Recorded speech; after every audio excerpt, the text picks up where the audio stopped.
Good morning students, class 9th Hindi your second part text book की जो दूसरा भाग है कृतिका कक्षा 9 की हिंदी की पूरक पाठ्य पुस्तक रीढ़ की हड्डी। कल हम लोग पेज 38 तक पढ़ चुके थे।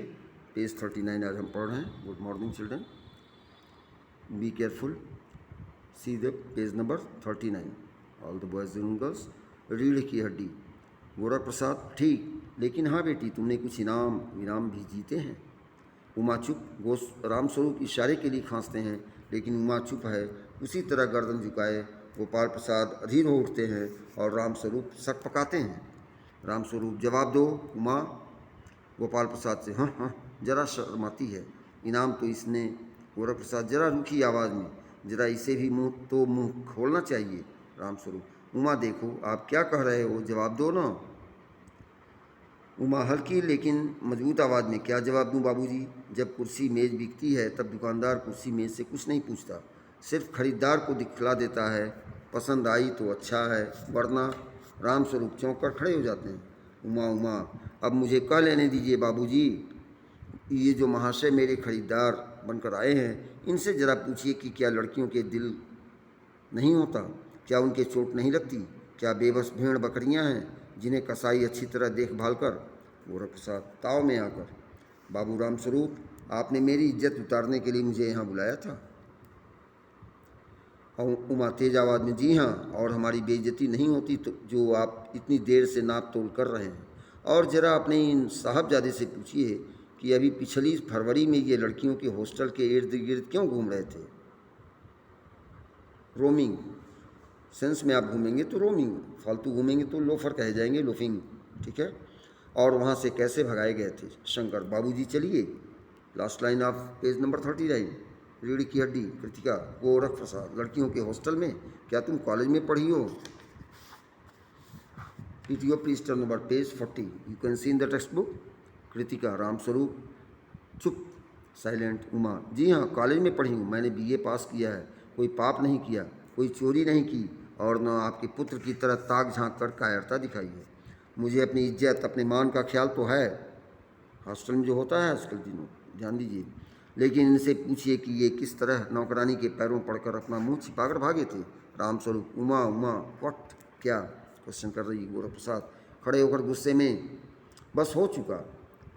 बाबू रामस्वरूप, आपने मेरे साथ दगा किया। आपकी लड़की बीए पास है और आपने मुझसे कहा था कि सिर्फ मैट्रिक तक पढ़ी है। लाइए मेरी छड़ी कहाँ है? मैं चलता हूँ। बेंत ढूंढ कर उठाते हैं। बीए पास? उफ़, गज़ब हो जाता। झूठ का भी कुछ ठिकाना है। आओ बेटे चलो, दरवाजे की ओर बढ़ते हैं। उमा, जी हाँ जाइए, ज़रूर चले जाइए, लेकिन घर जाकर ज़रा यह पता लगाइएगा कि आपके लाड़ले बेटे के रीढ़ की हड्डी भी है या नहीं।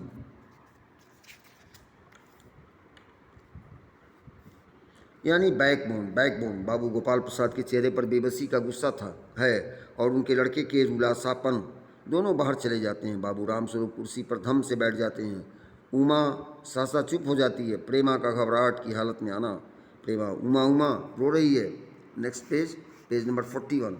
रीढ़ की हड्डी। Kritika class 9th Hindi. यह सुनकर रामस्वरूप खड़े होते हैं। रतन आता है। रतन, बाबूजी, मक्खन, बटर। सब रतन की तरफ देखते हैं और पर्दा गिरता है। प्रश्न अभ्यास। There are only near about 1 dozen questions, 11 questions only. You can see and do your homework. Tomorrow will be good second Saturday and Sunday will be holiday. तो आप लोग इसमें होमवर्क आराम से कर सकते हैं। कोरोना अपेंडिक्स में लॉकडाउन भी लग रहा है, कोरोना कर्फ्यू लग रहा है सैटरडे संडे, इसलिए कल परसों की छुट्टियों में आप इसको होमवर्क के रूप में अवश्य डिटेल में कर डालेंगे। पहला, रामस्वरूप और गोपाल प्रसाद बात बात पर एक हमारा ज़माना था कहकर अपने समय की तुलना वर्तमान समय से करते हैं। इस प्रकार की तुलना करना, कंपैरिजन करना कहाँ तक तर्कसंगत है लॉजिकली। दूसरा, रामस्वरूप का अपनी बेटी को उच्च शिक्षा दिलवाना और विवाह के लिए छिपाना, यह विरोधाभास उनकी किस विवशता को उजागर करता है। तीसरा, अपनी बेटी का रिश्ता तय करने के लिए रामस्वरूप उमा से जिस प्रकार के व्यवहार की अपेक्षा कर रहे हैं वह उचित क्यों नहीं है।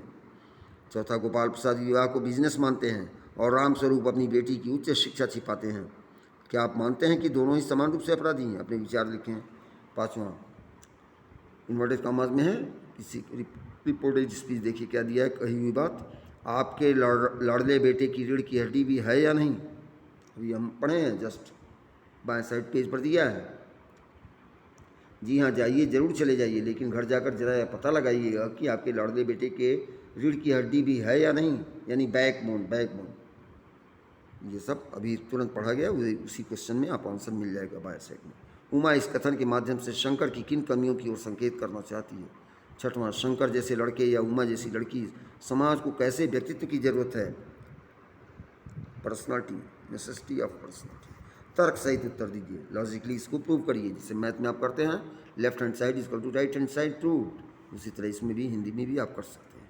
सातवां, रीढ़ की हड्डी शीर्षक की सार्थकता, पॉजिटिविटी स्पष्ट कीजिए। आठवां, कथा वस्तु के आधार पर आप किसे एकांकी का मुख्य पात्र मानते हैं और क्यों? नौवां, एकांकी के आधार पर रामस्वरूप और गोपाल प्रसाद की चारित्रिक विशेषताएं बताइए। सेकंड लास्ट क्वेश्चन, इस एकांकी का क्या उद्देश्य है? एम, पर्पज, मिशन, टारगेट, गोल, निशाना, लक्ष्य, उद्देश्य क्या है? लिखिए, राइट डाउन। लास्ट क्वेश्चन, समाज में महिलाओं को उचित गरिमा दिलाने हेतु आप कौन कौन से प्रयास कर सकते हैं? Video next page, chapter 4 Bhati वाली, मंडे को हम लोग पढ़ेंगे, विद्यासागर नौटियाल। धन्यवाद। Class 9, good morning student, thank you.